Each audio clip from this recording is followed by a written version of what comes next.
Драги мои, добро вечер и добре дојдовте во уште едно издание на една од вашите омилени Алфа подкаст. Вечерва се дружиме со една девојка, ета така или девојче, како сакате, но знам дека на нас дамите или жените ни е фино кога никој ќе ни се обрати, особено после 30-тата, 35-тата со девојче што ти треба, например, во банка, и тоа е така некако фино и симпатично, но вечерва е вистинито и автентично. Значи, толку млада, а толку талентирана и толку успешна, се чудам како се уште странците не ни ја зеле или не ни ја украле, да речам, и искрено се надавам дека ќе продолжи да создава и твори од тука, од Македонија, за каде и да е, а прети се за дома. Значи, таа веќе ги допира холивудските филмови преку своите ноти. Талентот, заветкан во скромност и амбиција, е препознаен во Европа, Америка, Индија. Во нејзиното портфолио стои дека таа е академски музичар. Прети се, стипендист на Универзитетот во Грац, Австрија, точното име ќе ви го каже самата, не сакам да погрешам, се разбира претходна музичка академија Скопје, магистар по маркетинг, комуникација, односи со јавност на Шефилд во Солун, Грција, и докторските студии кои се во тек. И пак ќе речам, толку млада, а толку талентирана. Дами и господа, вечера во Алфа подкаст ни е нашата една од нашите омилени македонки светска, а наша Лина Ѓорчева. Добро вечер. Добро вечер, Искра. Благодарам за уникатната најава.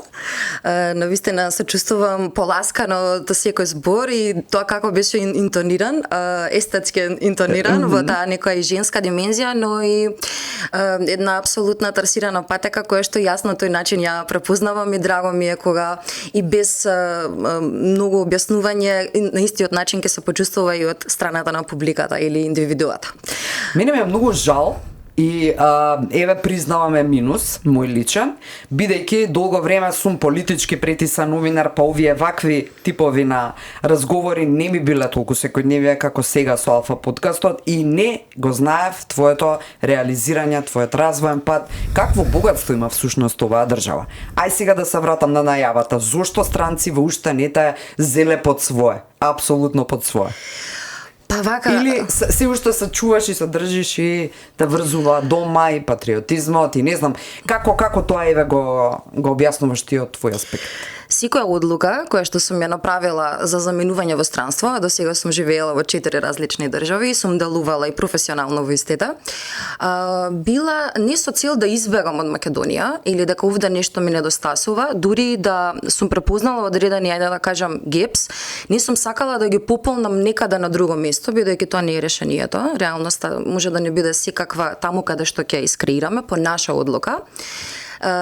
Така што заменувањето секогаш ми било со цел да ги проширам своите хоризонти. Авантуристичкиот дух ми бил незапирлив и жетта за знаење и за буквално спознавање на себе си преку претопување во одредени други културолошки димензии. Така што и тоа што не сум останала некаде се уште трајно, иако таа процедура е во моментов во тек, е некако лично моја одлука и секогаш сум се трудела да ја следам онаа линија на најмал енергетски отпор, каде најфлуентно ме носи времето и просторот, ако можам така да се изразам. Значи, сум го слушала својот енергетски правец и вратите кои што се отварале не сум сакала да ги затворам со тоа што ќе останам на одредено место по секоја цена.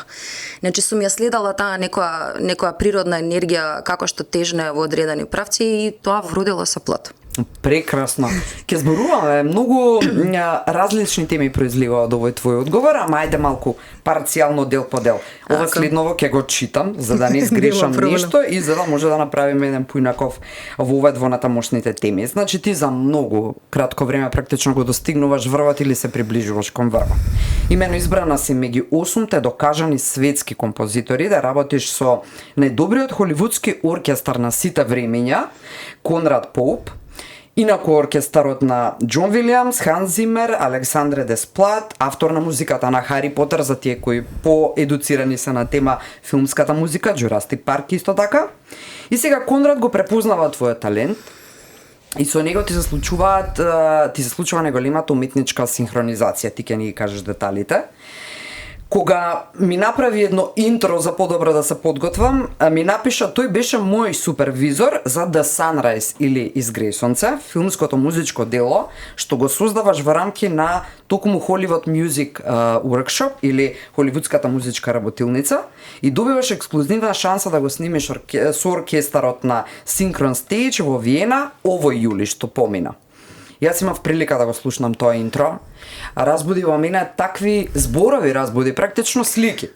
Нешто што не знам кога си во една динамика на функционирање секојдневно, не е лесно, нели? Така музиката да ти создаде баш слика пред очи, пошто мислите ти се измешани, брзаш во времето и просторот и така натаму, а ова успеа така во цела една трка со обврските кои ги имав во периодот кога го слушав, успеа да ме извлече за неколку секунди. Мислам, тоа баш беше и јас се зачудив, така што сум воодушевена без никакво лице, наискрено. И сега вака имајќи го предвид овој хронолошки развој, стигнувајќи до The Sunrise, што си помисли за себе во тој момент кога доби оваа шанса и кога ова го правиш сега и во моментов? Па искрено се чудеш, си изненадана, очекуваше, фасцинирана си. Воопшто не бев изненадана. Се почувствував дека сум на правото место во правото време. Вака си го замислуваш од твојот развоен пат? Па искрена да бидам, можеби не екзактно и со таа брзина, но да. Јас сум секогаш автентична во моите избори и гледам да го слушам мојот внатрешен глас и да не се држам некогаш нели искржаво до одредени одлуки.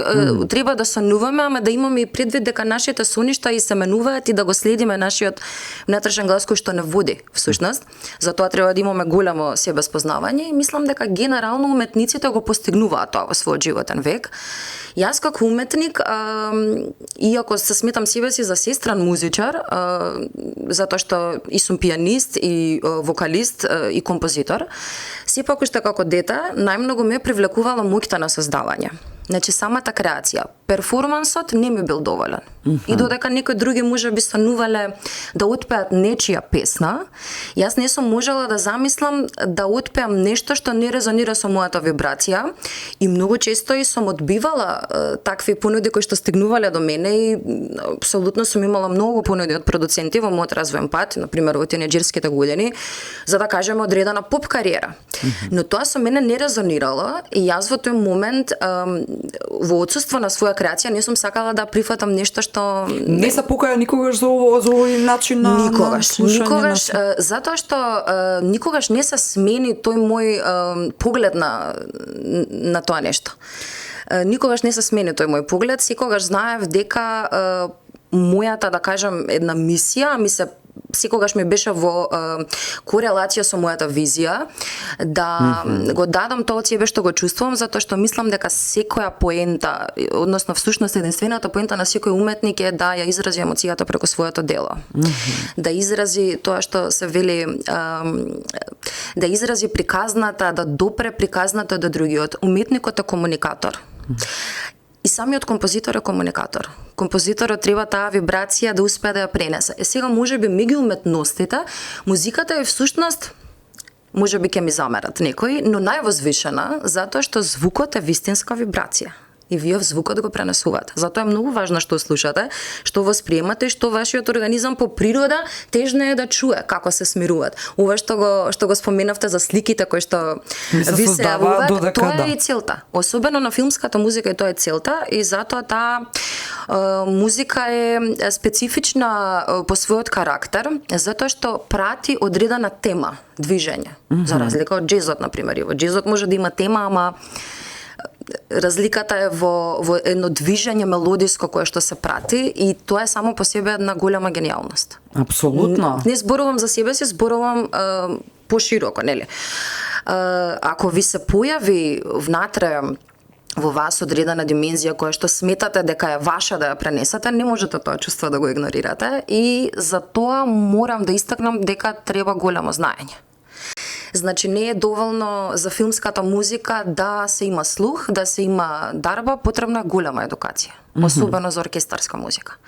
Значи затоа музичката писменост е важна и неуспорна и не може ниту еден програм сега со новите технологии, значи што се развива и се усовршува софтверски, да го замени тој момент. Така. Значи тоа може да ни служи да го примениме во нашето творештво, но не може да го замени. Таа емотивна музика не може ништо да ја замени.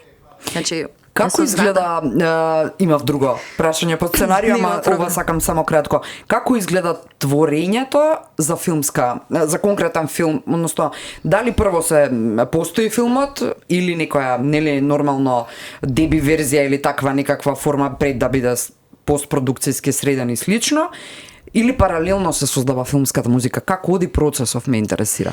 Што тебе треба да те инспирира за конкретна филмска композиција? Па зависи од односот режисер и композитор. Јас себе си се сметам се уште пионер во овој дел на уметноста, значи неколку години творам и се пробивам на тој маркет. Под филмската музика, значи спаѓа и телевизиската, значи може да спаѓа буквално и музика за кампањи, музика за филмови, за серии, значи сега како да кажам, опсегот доста поширок од тоа што бил некогаш. Со самото создавање и emerging, како да кажам, на и кратките филмови, сега ерата на краткиот филм. Да. И тој бизнис, таа индустрија, и нема да погрешам ако ја наречам така, затоа што живееме во капитализам и ги сегментираме работите на тој начин. Јас не го игнорирам времето во кое што живеам, гледам максимално да се прилагодам на истото. И она што сакам да го променам не со борење против, туку мудро со начин како до повисока свест. Да, апсолутно. Мислам дека никој против ништо не се изборил со енергија на отпор. Секогаш се бориме. Совршено интересна теза за дискусија. Совршено интересна. Во ова твое градење, односно само спознавање, исклучиво сама чекореше низ процесот или, например, ти помагаат книги, разноразни работилници кои се сега особено во оваа New Age варијанта со коучинг, тренери за личен раст и развој. Само им правам асоциација на гледачите за да знаат што во суштина сакам да прашам. Значи личниот раст и развој е примарното нешто кое секој една индивидуа би требало да ја прави, да ја практикува, да и се концентрира во една држава за да биде генерално колективно здраво општеството. Како Лина во овој дел се градеше? Само иницијативно, одредени работи, со читање, со не знам, како го разбуди, како ја разбуди потребата да си го слушаш внатрешниот глас? Па, на тоа имам многу прецизен и едноставен одговор. Никако уште како дете, мене ме интересира прашања кои што не се поврзани со тоа што ние сме учеле во школа. Значи прашања што сме ние, зошто сме тука, што е нашата цел, што правиме ние тука на земјата, што треба да направиме, што да создадеме. И целата таа теорија што ние ја впиваме во некои први години во животот во некој тип на primary education, всушност сама по себе не е штетна, доколку е пропратена со добро насочување на овие работи. Тука исто важна е едукацијата. Јас имам среќа да следам добри примери во моето семејство, затоа што децата секогаш го следат вашиот пример, ретко вашиот совет. Имав и во поширокото семејство, навистина добри примери од кои што можев да учам. Мислам дека тоа е една среќна околност, навистина затоа што не си го бираме семејството во кое што се раѓаме. Од друга страна, бев буквално впуштена во средини без никакви привилегии. Значи, во никаква еднодимензионалност, туку во разноликост. Секогаш бев во државно училиште, кога студирав надвор, бев студент со стипендија за која што сама се борев. Буквално запознавав луѓе од целиот свет, кои што сум сретнала приказни навистина фасцинантни, од тоа буквално како од некој од ништо доаѓа до тоа да има се само преку својата волја. Значи, моите колеги од Србија, од Хрватска, од Германија, значи сега кои што предаваат или се доктори некаде во светот, потекнуваат многу социјално загрузени семејства. Значи сум видела навистина различни примери и секогаш сум гледала да учам од тие примери и да ја проширам својата свест. Ама тоа сепак се будело нели внатре во мене. Така да некаде парцијално е, да кажам дека одговорот е парцијален, значи влијае Нешто го имаме како надворешна дразба и средината нели ни го овозможува да го спознаеме, ама и нашиот внатрешен компас буквално не, како да се изразам, светот е од внатре према надвор. Така, точно така. Неколку минутна апсолутна лекција за тоа како треба да изгледа развојниот пат на млад човек, па еве дај Боже, ако и барем на еден млад човек му го всадиме ова или некако му го разбудиме како чувство, сме направиле голема работа и тоа е нашата одговорност како медиуми. Се надевам, ама и еве да го дадам одговорот можеби на прашањето кое што беше поставено за Конрад Поп. Во самата едукација можеме да сретнеме секаков типи на професори. Јас кога ќе слушнам приказни од типот на многу сакав да свирам гитара или некој родител кој ќе каже за своето дете, ама професорот му го спречи развојниот пат и со самото тоа му го уништи животот или кариерниот пат. Не може.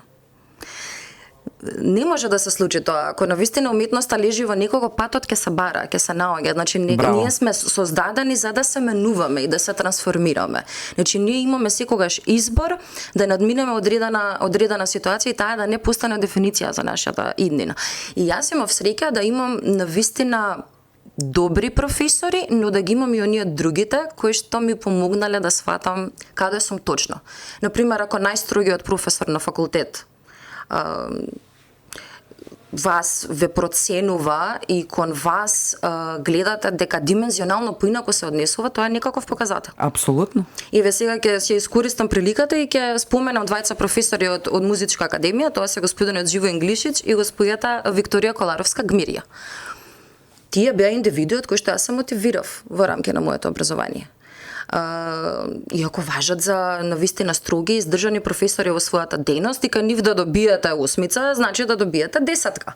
Така да, кога сум почувствувала такво препознавање од страна на тие личности, само ми се зацврстува сопственото мислење, че добиваш потврда на она што веќе го знаеш за себе. Така да и кога сега веќе сум на поголеми стази и многу повисоко, нели нормално, ние сме створени да одиме нагоре, да напредуваме, да се искачуваме, тоа е природен тек на работите. Не она, нели доаѓаш до одредена возраст па после старееш. Во духот не старееш. Апсолутно. Во создавањето не старееш. И со уживањето слушам и благодарам и многу ми значи. Така да со Конрад Поп ми се случи најприродна синхронизација на свет. Во смисла, вие знаете дека пред вас стои таков великан, ама вие разговарате на прво интервју со него и тоа онлайн и вие пеете. И он ви вели, ај са испе ми го ова, а сега која мелодија ти доаѓа во овој момент? Тоа е едно преврзување што се случува и се препознава. Значи, најголемите луѓе се всушност најприступачни. Тие немаат таков гард.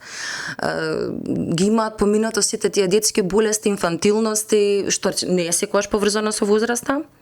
Нели, и возрастни луѓе многу тешко некогаш раководат со своето его. Егото е важно во уметноста, суетата е се присутна, ова е уметност, значи постои во големи рамки и некогаш спречува сериозен успех и талент да се развие. Ама тие луѓе од овие димензии како Конрад Поп, кој што јас сум имала привилегија заслужена да ги сретнам на мојот животен пат, на најприроден начин се поставили и према мене, но и према светот. Но малкумина на оваа твоја возраст знаат вака да го исперцепираат сето ова што го зборуваш и што го опишуваш како одстрана гледано. И дефиницијата на тоа што те дефинира како личност, дека е светот однатре пак кон надвор, не е обратно, и дека надворишните индикатори не те дефинираат никако, туку дека се е внатри, се е тука, целата среќа, целата сето она што сакаш да го постигнеш е внатре и како тоа му се случува на млад човек. Обично, нели, треба да поминат одредени години, не знам, на 40-тата, па мудростите доаѓаат и така натака. Па можеби, ама тоа е релативно. Познаваш ли вака освестени луѓе како ти во непосредна близина на твоја возраст? познавам, но морам да бидам искрена дека се уште сум, ајде да кажам, малцинство. но има покренување генерално во светски рамки, сега зборувам глобални, јас секогаш светот го гледам како еден град. И не по моја волја сме ние сега така поделени на територии, региони, имење и презимење и така натаму. Мојот поглед према светот е космополитски и уметнички. Така да нема да зборам сега за нашето подречје, затоа што не делувам во истото. За жал, во последната декада моите остварувања се генерално во интернационални рамки, не затоа што сакам да ја избегнам Македонија, туку едноставно, како што кажа, вратата кога се отвора не ја спречувам да се отвори. И не треба. Влегувам во неа, апсолутно. И никогаш вратата ако се отвори без да ја тропнете, знаете дека е вашето. Значи, си дошло времето. Апсолутно. Но мислам дека балансот е клучот, тоа не е флоскула. Значи, тоа е навистина така. Балансот е некаде помеѓу конзумеризмот и внатрешноста. Значи, ниту е добро да може тотално човек да се изолира нели во тој некој внатрешен свет, а од друга страна, ако подстанеме конзумери само на нештото, можеме да се изгубиме и тоа е примерот во кој што и се движи општеството во кое што живееме генерално во глобални рамки. Да. Значи малку се работи на духот. И еве ковидот беше на пример голем показател за тоа каде сме како цивилизација, како поредок, како цивилизацијски поредок. И многу често знам да се пошегувам на оваа тема за време на ковидот, конечно имаме време да сме сами со своите мисли. Да. Ама не. Генерално во 90% од случаите, тоа што се споделуваше нели вирално, затоа што тоа е единствениот свет што го делиме во моментот, физички сме раздвоени. Беше како печам нешто ново сум научила и го прикажувам. Во кујната, пример, или не знам, не се случи поместување на границите во мера во која што јас очекував и која што ми беше природно да се случи. Исто, мислев дека ќе биде поинаку. Исто, ама има поместување, има освестување, постојат многу учења, има будење и тоа е нешто најприродно што треба да се случи, иначе ние сме создадени така да експандираме како енергија. Дури и генетски, вие кога експандирате, значи тоа е докажано дека влијае на ген, значи влијае и на потомство, влијае буквално на се. Да. Сега генерациите што се раѓаат, они се раѓаат со друга димензија, веќе освестена. Да, значи, и тоа е вистина. Например, имам кирка ми која чат пат ме подсетува дека не верува на дрвеновата теорија и ми вика па како не е тоа точно, има нешто многу посилно и по суштинско за тоа за кое не учат во училиште. Еве на пример она што го дискутираме, а никогаш при тоа не сум ја спорела теоријава на Дарвин и слично, така. Ама има некои интересни ставови, има само 15 години. Лина, ова ќе биде супер емисија и супер едукативна варијанта, би рекла, за тоа што ние и повеќе од неопходно, бидејќи имаме во криза ни се вистинските вредности, во криза ни се семејните вредности, ако може и така да се нарече, така што ова сето е многу корисно и ќе биде плодотворно, сигурна сум. Да те вратам назад. Музичкиот пат на Лина Ѓурчева почнува на отприлика 5 годишна возраст. Ајде врати се малку и не мора детали, нели, но круцијалните моменти кои те доведоа до тука. Од 5 години навака. Тука е хорското пење го спомена и така натаму, па ајде. Како што кажав, мислам, знам дека звучи едноставно, но тоа е вистина. Значи, јас имав секогаш јасна визија за себе. Јас не бев од оние деца што не знаат што сакаат. Или кога ќе ги прашаат што сакаш да бидеш кога ќе порасташ. Значи, јас веднаш знаев. Немав дилеми, никогаш не се поколебав. Едноставно секогаш го следев тој некој мој импулс, ајде да кажам. Еве и работев на филм кој што се вика Импулс, ќе си го поздравам режисерот Димитри Аргиров. Апсолутно. Ето и тоа ми се случи такво остварување, ама значи јас знаев дека сакам да знам се за музика. Од инструменти до вокал, значи се ме интересираше. И прво се запишав во ниже музичко училиште, уште на 5 години, иако мислам дека може и бев најмала во моја група. Знам кога бев на аудиција за Златно Славеч, имав само 4 и веднаш ме примија, ама рекоа многу е мала. Нека дојде за 2-3 години, да се развие нели малку. Значи јас одма знаев од многу мала и дома јасно сум го комуницирала тоа. Сакам ова. Нели пошто како имаш дете обиди за предомислување, односно за што знам. Ајде сега од тоа нема леп и такви некои слични. Може би не од дома директно, ама пошироко во семејство или слично. Па да ти кажам искрено, сум била дел од обкружување каде што тие муабети да се правеле, ама не допирале до мене на таков начин. Мојот став е дека ние сме создадени да живееме од нашата страст и ние треба да ја преточиме, зашто и парите се енергија. Сега е времето на парите. Ама парите се енергија.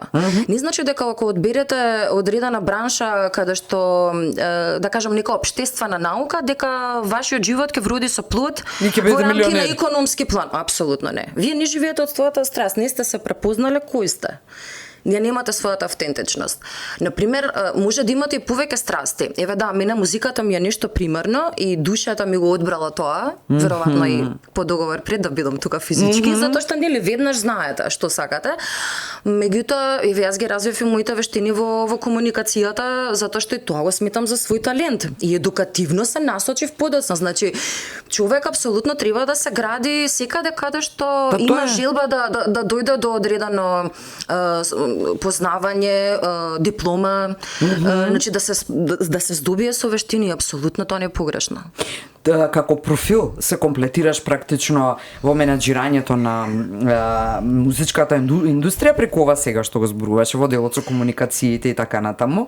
За светски продукции не отвараш, но и да отвориш собствена продукција, вели тука. Сега од јануари 2020 до денес и се уште си назначена за национален и регионален менаџер на FIPAS. Ова е шорткатот од целосниот назив или името, односно првата интернационална федерација за изведувачки уметности во светот, која продуцира мюзикли, филмови, серии, телевизиски програми. Моментално брои 36 земји членки и зошто покрај ваков профил FIPAS, 36 земји членки кои ти ги менаџираш, односно си практично во стратешкиот менаџмент, да. Зошто Македонија не знае која е Елина Ѓорчева? После се ова Па ќе кажам, значи или има кумина знаете. Па ајде да кажеме да, мене целта и зошто се бавам со тоа што се бавам и секоја моја одлука ја пратела таа поедовна точка. Значи не е за да никој ме знае. Мислам дека тоа е погрешна мотивација за некој да се бави со уметност, има многу такви. Значи да бидам популарен, да бидам славен. Джим Кери кажа све што треба на таа тема.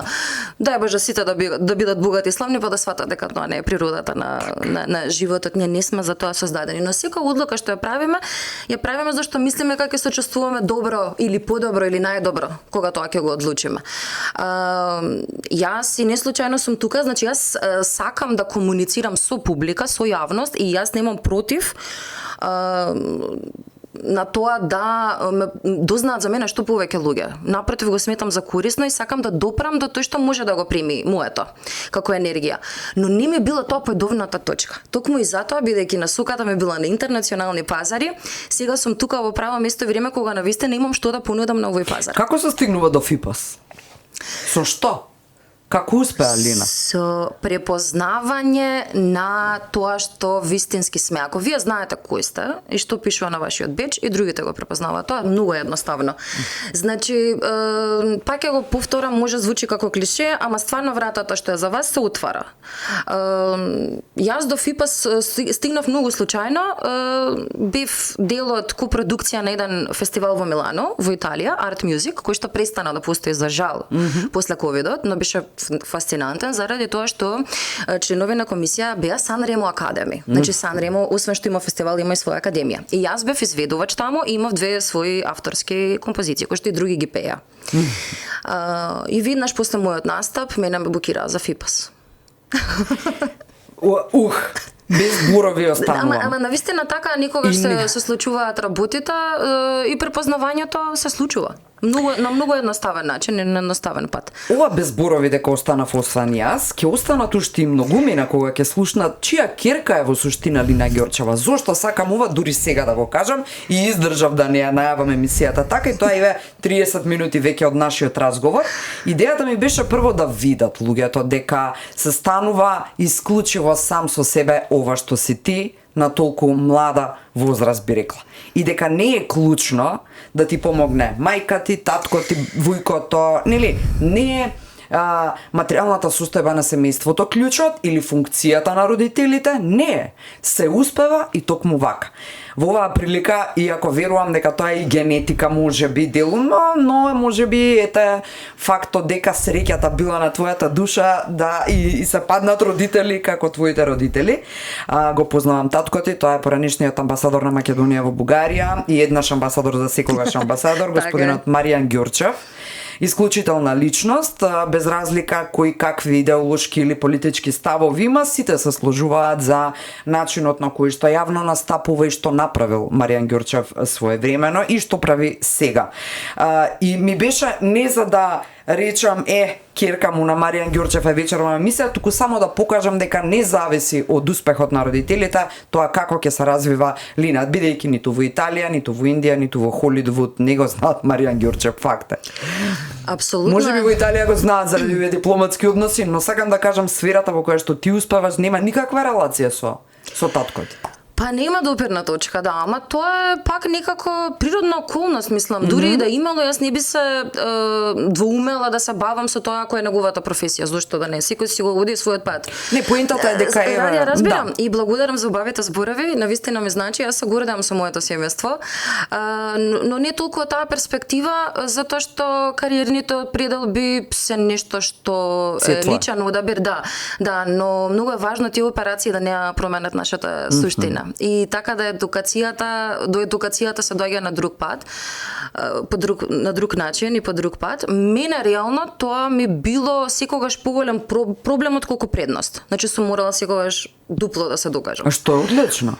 Па на некој начин да, со тоа што сум да речеме дека е среќна околност, што сум успела да ја спознам таа димензија дека тоа да те знаат не значи дека е среќа во животот. И по дефолт дека успеваш. Да, и на многу рана возраст. И тоа е можеби ме созрело предвремено за одредени нешта и сум сватила дека луѓето може да очувствуваат предрасуда во тој дел. Поради презиме, поради околност, поради потекло и очекуваат од тебе да во други сегменти не бидеш доволно добар за полесно да те прифатат. Например, да, можеби у нас сега има таа околност како привилегија, ама сигурно нема толку талент или ја буткаат родителите и така. Ама не може, тоа не може да се скрие. Значи или имаш или немаш. Така. Тоа е, не знам како поинаку да се изразам во овој дел. Не можете тоа да го лажирате. Талент не се лажира. Не се лажира, ниту страст према нешто и апсолутно е многу важно да и од страна на родителот, сега не е важно со што се бави родителот, како што ќе кажам, тоа е само професионално придобива одредена улога во животот. Ама улогата на родител и правиот пример што еден родител ќе го даде на своето дете, зависи од тоа да препознае што детето навистина може. И да не оди над тоа што детето навистина може, зашто во до одредена возраст нашите родители се нашиот компас или обкружување, некој живее со баба, значи не знаеме различна социјална структура, нели? Но еве да кажеме, тие се нашиот компас до одредена возраст. И буквално ни го всадуваат темелот. Така да ево, например, и јас кога сум имала можеби некои моменти, сега не можам да се сетам во моментов, ама сигурно сум имала моменти кога можеби сум сакала да се откажам од нештото, макар и во моментот. Многу е важно родителот да препознае дали е тоа само некоја дразба моментална, ама не е суштината, значи дека некој всушност навистина треба да се бави со тоа. И исто не сум поддржувач на тоа што го гледам и е се присутно, исто во глобални рамки, не можам да кажам само кај нас. Значи, не можете вие да всадите нешто кое што не екзистира во некого. Значи, вие талентот не можете, според мене, велат 90% талент, 90% работа, не е така. Апсолутно е обратно.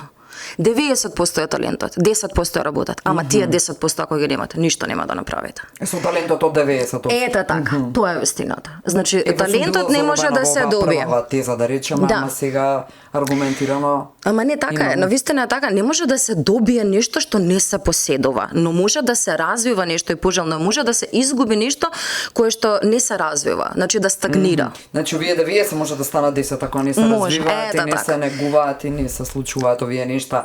И уште една има, би рекла, ајде додавка на ова што го зборуваме до сега, тоа е фактот дека се обидувам само да искочиме, да излеземе од оние ментални рамки кои се го дефинираат нашето општество, дека ако се сакало да се оди по линија на тоа функционер татко, па сега децата си ги турка на некоја патека, ти до сега ќе си била во Македонија, можеби кој знае како и каде, ако била само и само таа рамка, сакам да кажам, водена и следена. Меѓутоа ти еве ти се отварат сите врати за надвор. И сега сосема друг аспект на ова прашање. Ова беше до сега некој заклучок. Ајде. Аспектот е дали не те препознаа македонските културни институции и творечки организации кои треба да се занимаваат со овој профил на работа која што ти го правиш, или не знам, си оставила и си визуализирала дека надвор ќе го градиш ова некое твое портфолио замислено на одреден начин, а потоа можеби ќе го имплементираш тука дома и така натаму. Значи, зошто не ја гледаме како употребна вредност или употребена вредност или Грчева дома во Македонија? Па еве сега и сум дома, ама и сум била и во многу значајни моменти дома. Еве на пример кога со хорот Света Злата Меглинска станавме светски шампиони 2 пати. Че тоа се големи успеси за дома. Ми стоеше во сценарио. Да, тоа се големи успеси за дома. Не можам да кажам дека не ме препознали институциите, значи лични се одлуките за одредена експанзија надвор. Тоа е затоа што можеби одредени образовни рамки, одредени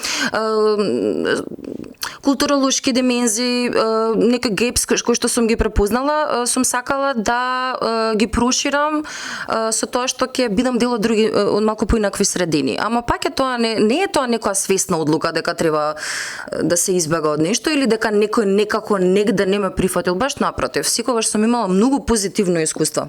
Еве кога прв пат сакав да го реализирам перформер кап во Македонија, тоа е надпреварот на ФИПАС, македонско опера и балет веднаш застана за проектот. Независно која партија дали, тука нема партии, тука нема определби. Како да кажам, индивидуалниот печат ништо не може да го успори. Независно која е вашата идеологија, што стои позади вас, не знам како да кажам. Јас лично, на пример, се сметам себе си за, пак ќе кажам, космополит, што никако не може да припадне на ниедна идеологија. Тоа е малку. Да, ма тоа не значи по дефолт не патриот. Апсолутно. Па патриотизмот е. Тоа знаеш, така никако се разграничува. Ако ти кажеш дека си космополит, тогаш си светот го не го доживува така луѓе. Па затоа што они вака луѓето многу мешаат национализам и патриотизам. Така. Патриотизмот е нешто, значи многу е важно работите да ги насловиме со правото име. За да знаеме зашто зборуваме. Одредена терминологија, значи одреден термин, ако јас го поимам на поинаков начин зборот патриотизам, а вие на поинаков, ние разговараме за нешто различно. Значи патриотизам значи љубов према својата земја. Значи нормално љубов спрема својот род, љубов спрема своето потекло и јас тоа апсолутно го имам и како уметник сум го почувствувала и кога ми биле доделени 3 златни медали во сите категории каде што сум пеела на Олимпијада. На пример, споделите малку искуства тај да, чисто. Па и во 2016 во Сочи добивме 3 златни медали и гран при за најдобар хор на целиот свет. Претходно предходеше на тој успех 2014 во Рига. Во двете структури бев и солист и хорист. Така што са давам еден пример, има и многу други. Мислам дека спортистите и уметниците по дефолт го имаат патриотизмот во себе. Не може да се искорени затоа што вие ги браните боите на вашата земја и на некој начин форматот кој што и сега го организирам и сум дел од менаџментот на оваа продукција ФИПАС, која што се спомена многу прецизно, нели? Благодарам за тоа. Тоа е првата интернационална федерација за изведувачки уметности која што ги интегрира танцот, глумата и пеењето под една капа и стартува како партнер на Бродвеј Академи во Њујорк. И има за цел да ја промени дефиницијата на изведувачката уметност и да го на некој начин аргументира доживувањето на тоа што представува еден перформер. Но таму, значи, секој на некој начин си ја брани својата земја затоа што ја представува. И тоа е убавината, тоа е стимулативниот спортски карактер кој што стварно го делиме и тоа е симбиозата на спортот и уметноста. И многу ми е драго што имам прилика да ја живеам и како перформер, а сега и како менаџер или продуцент. Тоа е стварно голема привилегија затоа што на некој начин развивате нешто духовно, а не само визуелно. Значи таа енергија патриотска, ајде да ја кажеме, е многу неопходна за екзистирање на било што ние не можеме, пак ќе кажам, како што не можеме капитализмот да го изнегираме, исто така не можеме да изнегираме државното уредување било каде. Ние мора да знаеме да екзистираме како држава, како општество и затоа треба да си ја сакаме државата. Прекрасно. Нина и еве, немам ни потреба да влезам со подпрашање, едноставно ова е тоа. И како да ми ги читаш мисливе, што би ми било следно што сакам да го начнеме. Ајде сега ова не верувам дека ќе ми го прочиташ како мисло, значи дали вака гледајќи од оваа перспектива, од аспект на твојата сериозна биографија и многу полна и квалитетна и многу успешна, Линија Ѓорчева може да се види како еден министар за култура во Македонија? Не, затоа што... Зошто не, категорично? Па, затоа што имам многу голема тенденција своето творештво да го агментирам до ненормална рамка и затоа треба голема посвета енергија и јас го негувам тој дел. Значи, менаџирањето мора да го одбереме во правец на што вистински сакаме да го постигнеме и секогаш си има прави луѓе за одредена работа. Јас никогаш не правам нешто со пола срце и пола душа и само колку да го правам или да бидам на одредена позиција, без разлика дали сум квалификувана за тоа. Значи, затоа и секогаш патот како што сум го следала и ми е трасиран, ми е многу свесно и во договор со себе, значи одлучен. Така да таму каде што сум сега, апсолутно сакам да устанам и да стигнам уште повисоко, да оставам уште поголем печат во светски рамки, во рамки на филмската уметност, но и како композитор во една посестрана димензија и како пианист и како изведувач. И апсолутно е тоа моето место, а сите продукции во кои што сум дел и онаа мојата која што сакам да ги добие своите димензии, ми е единственото поле каде што го гледам своето менаџирање и мислам дека енергијата е многу важна да биде фокусирана во одреден правец. И многу е важна намерата со која што ги правиме нештата. Исто така, универзумот не можеме да го излажеме. Намерата вибрира. Вие може да правите одредено дело, ама ако намерата е некако поинаква, резултатот нема да биде тој. Значи, мора да бидеме автентични во секој наш избор, професионален, приватен, секаков. Во тешките моменти, условно речено, бидејќи одењето надвор, толку млада, различни земји, судир со различни типови на култури едноставно, во кои што мора да има адаптација во даден момент мора и конфронтација да има во дадени ситуации. Што беше најстрашното и најтешкото? Па не знам дали воопшто така можеш да погледнеш. Имало ли нешто најстрашно? Не. Па секако дека имало некои ситуации кои што биле контрастни, ама јас тоа секогаш гледам да го претворам во предност, ама тоа е некако дел од мојот карактер. Значи, неуспехот е само чекор поблиско до успех. И секој судир со одредено нешто, еве како што го кажав примерот за некој судир со лош професор. Имало и такако ситуации, кога гледате дека некој сака да ве демотивира, го потсетувате на своите слабости, се плаши ако се развиете. Тоа се случува во глобални рамки, тоа не е само кај нас, тоа го има секаде.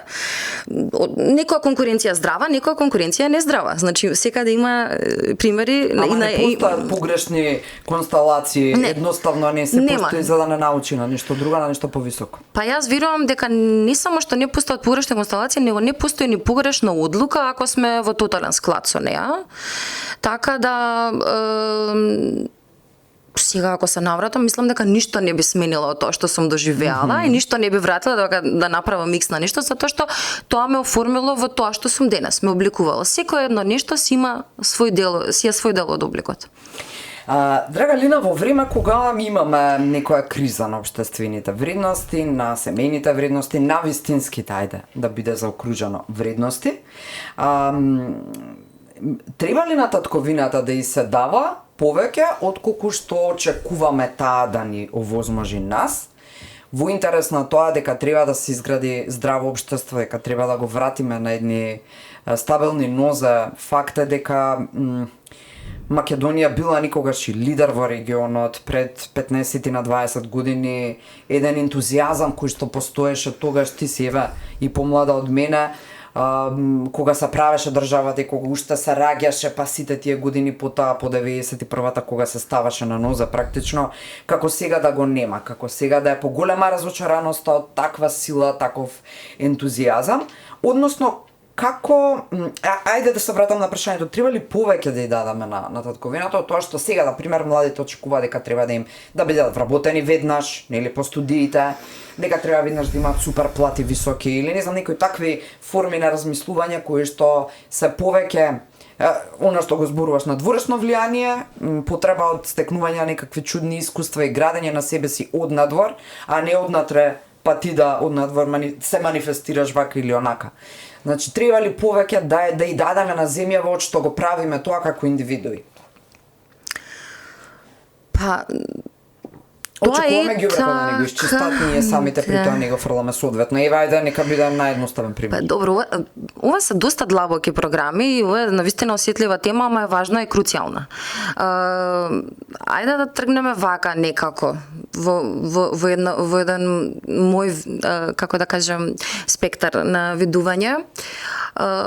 Има секогаш столбови на едно уредување и гранки. Јас како столбови ги гледам медицината, правото, образованието и културата. Се друго ми е гранка. Мене лично. Јас така ги доживувам работите. Ако еден од тие столбови не функционира, паѓаат гранки. Системот, да, апсолутно. Повлекува. Така што ама живееме во време каде што е многу тешко да се борите со национални прашања во рамки на капитализам, вие е многу тешко да се борите со идентитетски прашања кои што треба да се многу одамна решени. И тој ентузијазам постоел, но да кажеме дека се градел на стаклени нозе. Можеби тоа биле години па кога и требало едноумие на оваа држава. Еве да зборуваме во едни такви рамки. Јас како уметник тоа така го доживувам.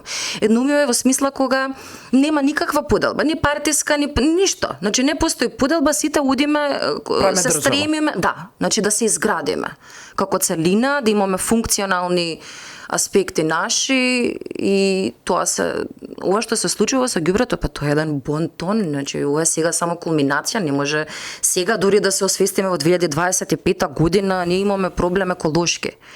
Значи многу е важно секој да тргне од себе, ама тоа е малку нешто што се пренесува и од колено на колено, и кај нас се влечат и такви аспекти сега, ако гледаме така реално, многу работи се наследуваат како погрешни програми.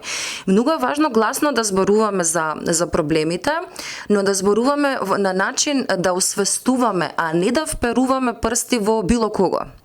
Значи, да освестуваме, се освестува секогаш преку пример, затоа што неаргументирано мислење никогаш се вика и безобразлук. Значи мора да постои аргумент позади било кој каков коментар. И ако тоа не е пропратено преку личен пример, немате право да го изразите на некој начин. Извинете, ама тоа што го зборувате, тоа што го правите се две различни димензии. Ганди рекол, тоа што го мислиме, хармонија живееме само доколку. Тоа што го мислиме го зборуваме и го правиме во склад. Светото тројство. Ганди е еден од моите идоли и животот ми како да кажем, создаде прилика да испеам молитвата негова омилена, која што зборува за добриот човек. И легендата вели, вие не можете да ги изговорите тие зборови ако не ги чувствувате, тоа е легенда. И ако не живеете така, нема шанси да ги испеете. На хинду, на индиски. Значи, вие мора, затоа викам... А може да не ги кажеш како рецитал на хинду? Молитвата се вика Вајшнаве Џанто, тоа е омилената молитва на Ганди и проектот беше направен по повод 150 години од раѓањето на Махатма Ганди во 2018 и 2019 година, значи цели 2 години како циклус траеше. Глобална иницијатива, 172 артисти од целиот свет. И јас бев избрана да направам музика, да создадам музика за веќе постоечките зборови. Значи, кој што зборува за добриот човек и енергијата која што добриот човек ја пушта во универзумот. Значи, во тоа се смета од моментот како се однесува према својата мајка, до моментот како се однесува према своето дете, према својот двор во кој што живее, према луѓето кои што ги сретнува секојдневно на улица. Па ти ни кажа се во 4 реченици. Па тоа е тоа. Значи, баш е тоа олицетворение. Така што мислам дека дека на нас пак нема да кажам дека ова се однесува на сите, но се однесува на се уште голем дел од популацијата. Особено ние некако сме со закржлавен развој, со попречен развој, некогаш и од надвор, ама не може цело време да ни е некој надвор крив. Значи, секој сам се допушта тоа што му се случува. И одговорен за собствените. И така, и нашето единство во размислувањето сега е доцна да некако така го коригираме. И затоа велам дека треба да се тргне од психолошката вертикала и емотивната вертикала на секој човек, затоа што и човек, каков народ, одредено уредување си го бира народот. Значи, треба народот да препознае. Никогаш народот најмногу се поистоветува со некој што му е најблизок. Така да власта е секогаш представник на народот. Секогаш. Во секој лидер ние препознаваме нешто од себе. Ако имаме некој човек за кој што ги броиме комплексите, значи дека ние сме се поистоветили во даден простор и време со нив. Така да тоа е и осудата, тоа се апсолутно. И во еден момент кога таа одговорност ќе се прифати, сметам дека вина и одговорност не се синоними.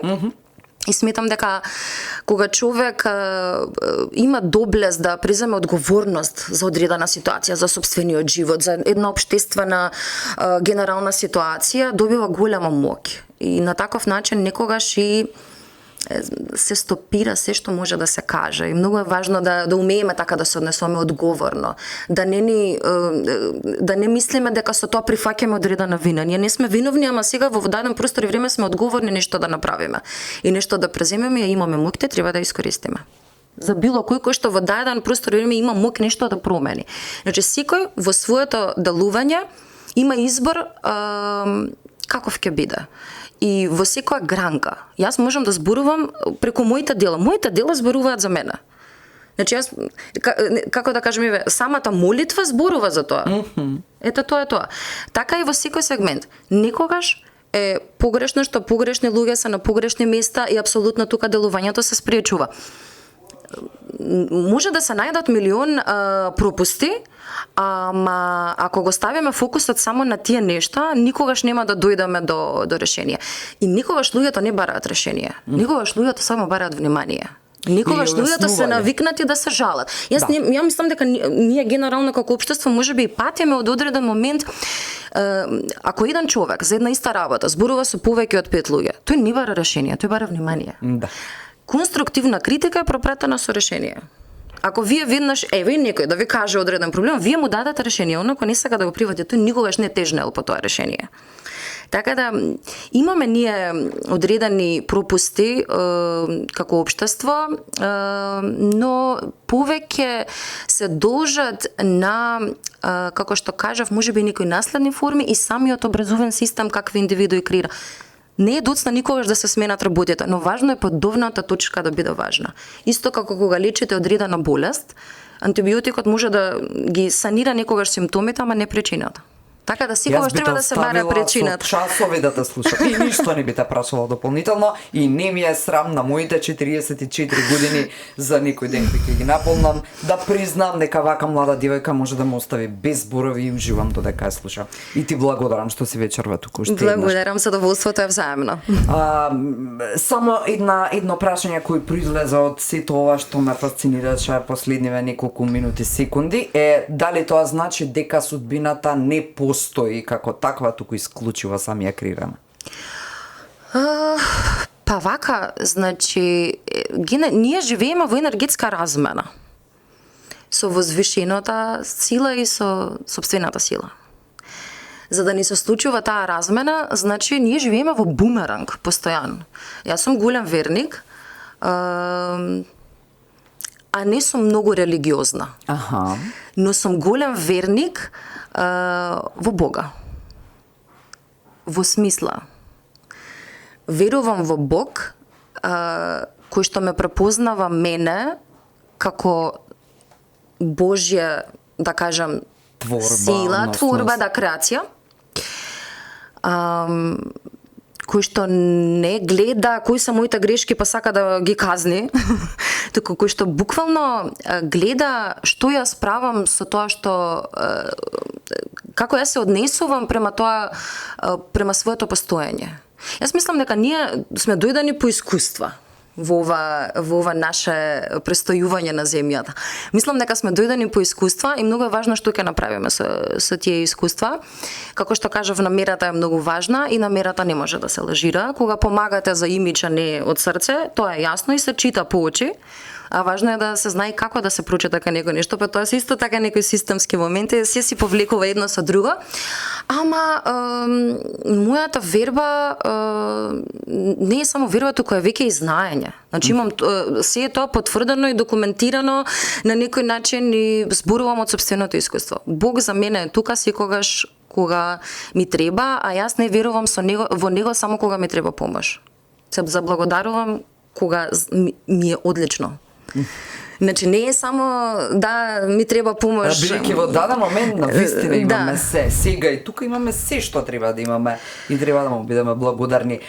Лина, ваква личност, вака освестена, со ваков духовен развој, тука не изборуваме, значи за религија објасни многу фино во која форма ја гледаш таа верба.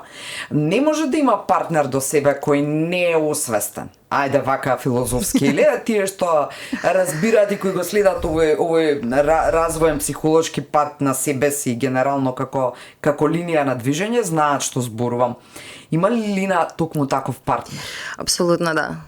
Ама и секогаш сме ние со правиот партнер. Зашто правиот партнерот со кој што сме е олицетворение на тоа ние какви сме. Значи буквално е на некој начин наше огледало, значи изборот што го правиме да бидеме со некого независно колку долго. Е буквално апропо нашата енергија со која што зрачеме во моментот. Така да, апсолутно да, мислам, нормално дека со одредена резина на свест достигната, не може да се случи ништо помалку. Апсолутно. Значи мора две енергии да растат заедно, да се развиваат заедно, но сум отворена до степен да јас на пример сум исто така фан на времето, колку се отвори димензионално времето во кое што живееме, некако се е соголено. Знаете, претходно било некако се тоа покриено, прекриено, завиткано, задкулисно. Сега ништо не може да се лажира. Јас сум и такако фан на тоа што многу отворено се зборува за многу прашања, што некако нема табуа во многу аспекти, во партнерствата, бракот, разводот, семејната целина. Некако сум доста отворена затоа што јас гледам како човек како да кажам, екзистира и со каква енергија зрачи. И можам да примам само совет, например, дури и на таа тема, на приватен план, само од некој кој што гледам дека вистински живее така. А тоа не значи нужно дека екзистира во некоја семејна форма.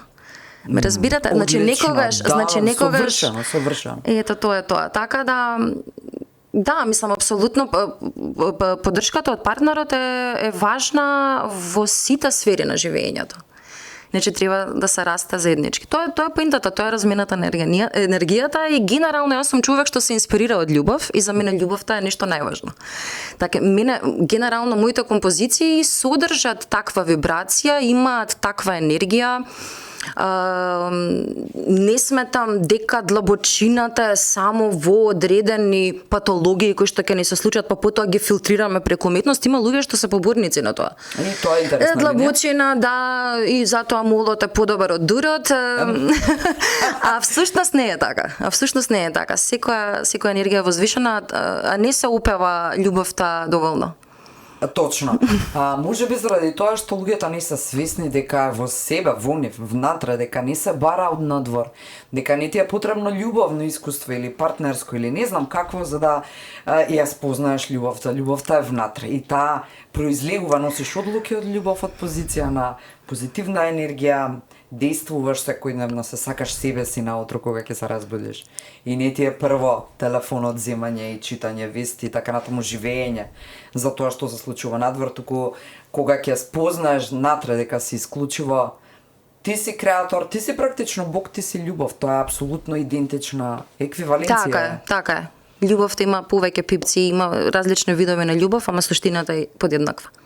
И сега може би додека оди стримот на вечерашната емисија, останете уште малце, не завршувате, ама ние полека одиме кон крајот и јас Залез, имам... Да, имам уште неколку прашања. Ајде сега прво на тема актуелниот ангажман, бидејќи уште во најавата кажав докторски студии во тек.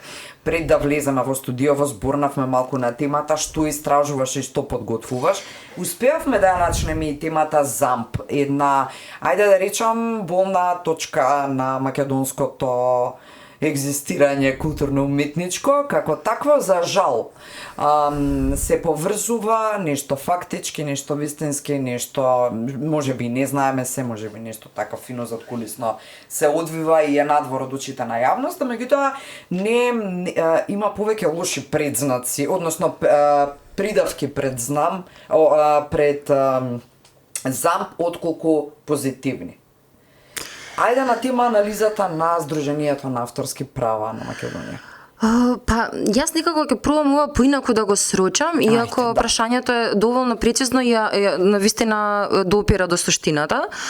Бидејќи сум дел веќе прилично доволно години од светски продукции и веќе прогресивно работам со мојата продукција, но сум дел од РАИ, една РАИ продукција која што е нели италијанска, знаеме, и екзистирам и како партнер на една Каса Санремо продукција. Сега веќе влегов во холивудска продукција, значи работам со Конрад Поп и тоа е една сериозна рамка, особено во сегментот на филмската уметност. Мене ми се јасни продукцијските права, јасни ми се темелно, јасни ми се од правен аспект, секогаш работам со голема екипа на подготвени адвокати и правници, значи тој сегмент е неизоставен од таа димензија. Ние како културни работници мораме да бидеме доволно информирани за нашето постоење и како ние правилно да ја градиме таа индустрија, зашто индустријата се гради. Ајде ке зборам не за уметничката, ама за музичката индустрија или да кажеме медија индустрија. И такако е во моментов во топ 3 најпрофитабилни индустрии во светот. Буквално е во топ 3, значи имаме голем обрат, привилегијата на новите технологии си го направи своето и ние за тоа треба да бидеме свесни и нашиот талент, моќ и алатки да ги користиме во тој правец. Тоа е апсолутно така природно поставено и секоја негација на тоа би било некако апсурдно и недоволно мудро, не интелигентно. Ние за жал како општество во моментов немаме наша продукција. Да. Ние немаме доволно свест за тоа како функционираат работите, не функционираат доволно легално, не функционираат доволно правично, не функционираат доволно транспарентно, а за жал и голем дел од уметниците не сакаат да се информираат како треба да функционираат. Значи, па пак е тоа до одредена свест или до тоа што некој е научен дека растот некогаш и боли, нели? Па некој може да биде поради нешто загрозен ако тој раст се случи, па се бори со сите сили да тоа не се случи. Нели? Во комфортна зона да се седи по линија помалку. Некогаш не само во комфортна зона, некогаш има и криминогени структури во тие и не е страшно да зборуваме гласно за тие работи, навистина треба да зборуваме. Но јас секогаш ги заштитувам уметничките права, особено авторските права, продукцијските права и се додека и не имаме некоја илегала во тој дел за кој што не треба да не биде незгодно да зборуваме и се помируваме да тоа така функционира, не можеме да имаме раст во таа индустрија. Ама тоа зависи и од нас, како уметници, како автори, како продуценти, значи ние треба да ја знаеме информацијата и ништо да не ни ја побие. Анализата на овој продукцијски интегритет или професионализам или креатива и така натака е дел од докторските студии, ти е дел од тезата и каде си практично со докторски студии? Сега моментално сум во фаза на аплицирање за одредени стипендиски модели на Tisch University во Нью Йорк, University of Arts. Прекрасно. Со тоа што гордост. Благодарам. Не само за родителите, за Македонија пред. Благодарам. Па ова се теми кои што мене ми се привлечни за истражување, има многу што да се извлече како поука, затоа што сметам дека се општествено нормативни да се променат. И треба да се делува на тие теми, а од друга страна се актуелни, значи го засегаат времето во кое што сите обстојуваме, и cyberspace-от, и се што е актуелно.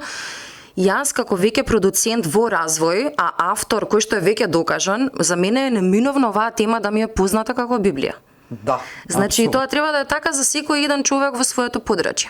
Така да навистина се надевам дека ќе успеам да дојдам до одредени сознанија и дека ќе успеам да направам промени преку своето делување на оваа тема. Прекрасна Лина. Традиционално, на крајот од секој Алфа подкаст, не испуштам, бидејќи ете така да се само пофалам, секогаш се тука спроти личности кои не може да се видат на сите на емисии, а за жал треба почесто да ги гледаме, личности кои умеат и имаат моќ, сила, експресија да покажат и да бидат пример. Како треба да изгледа среќен човек.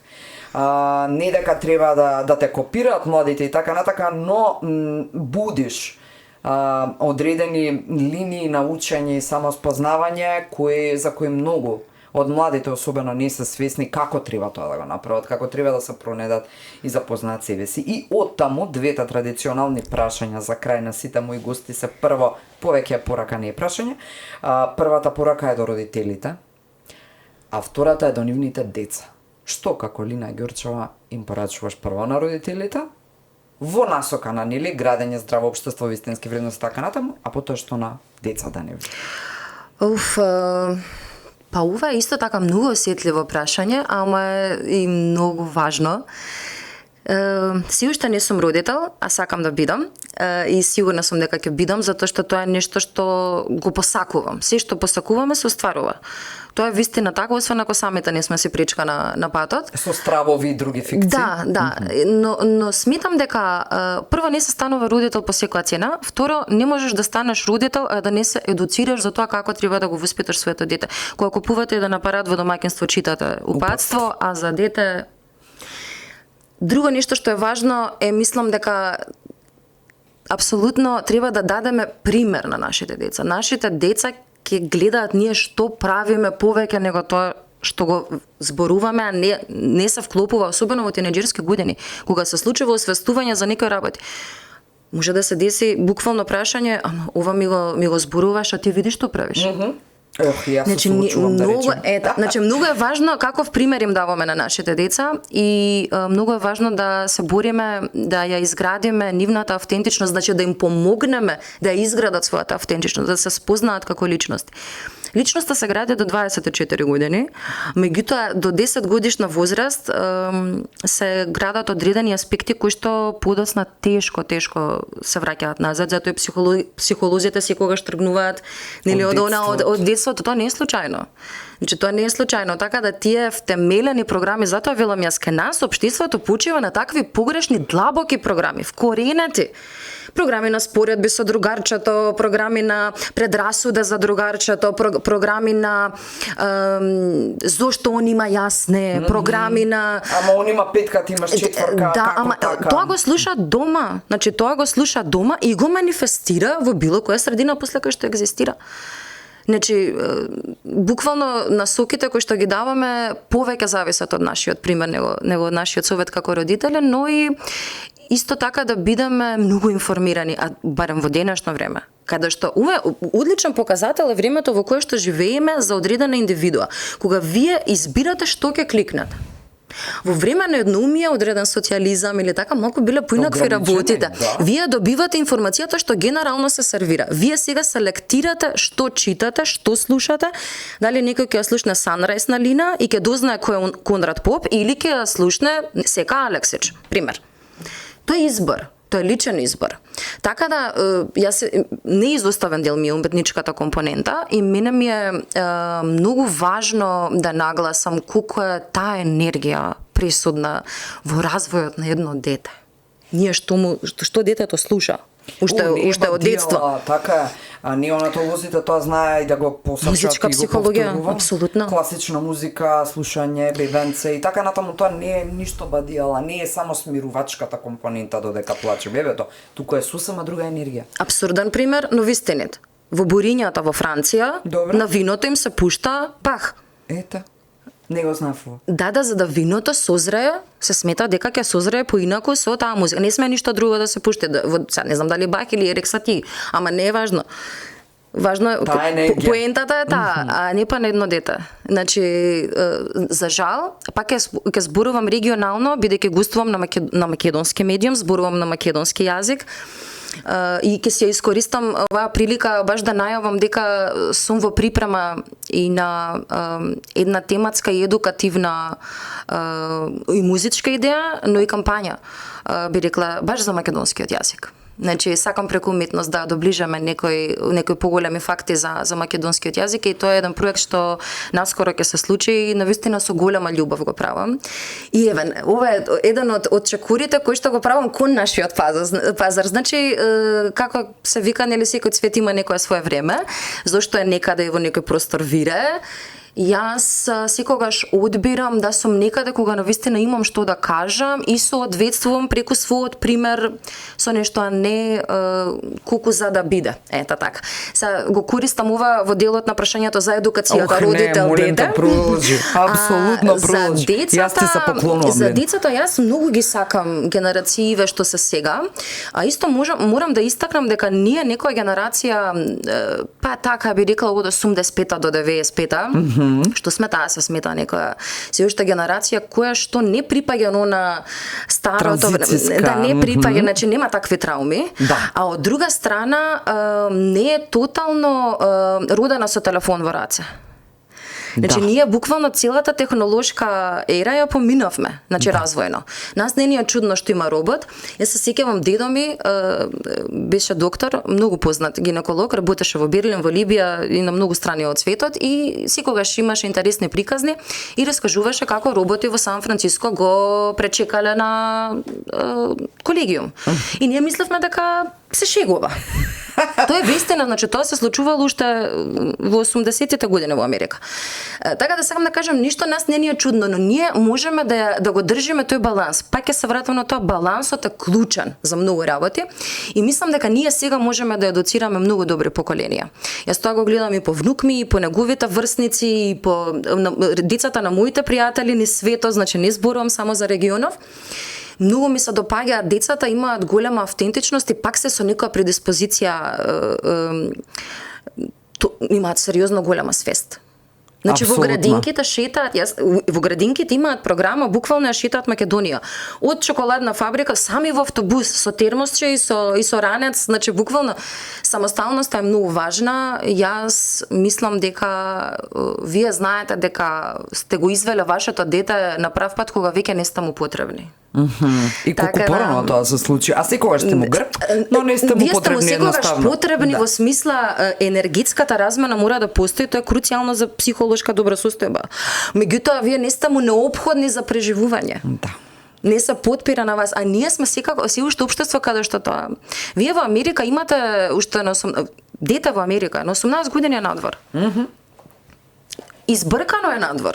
А со сите услови дома, оно е буквално избркано надвор. Да се снаоѓа. Јас кога дојдов во студентски дом, буквално во една соба, не знам како да кажам колку масава вака што е, значи буквално на оваа далечина во Австрија, без одредени такви, да кажам, привилегии, јас сум најблагодарна на тие услови сега од овој аспект, затоа што сам сте. На 19 години сте сам и вие едноставно си го креирате вашиот правец.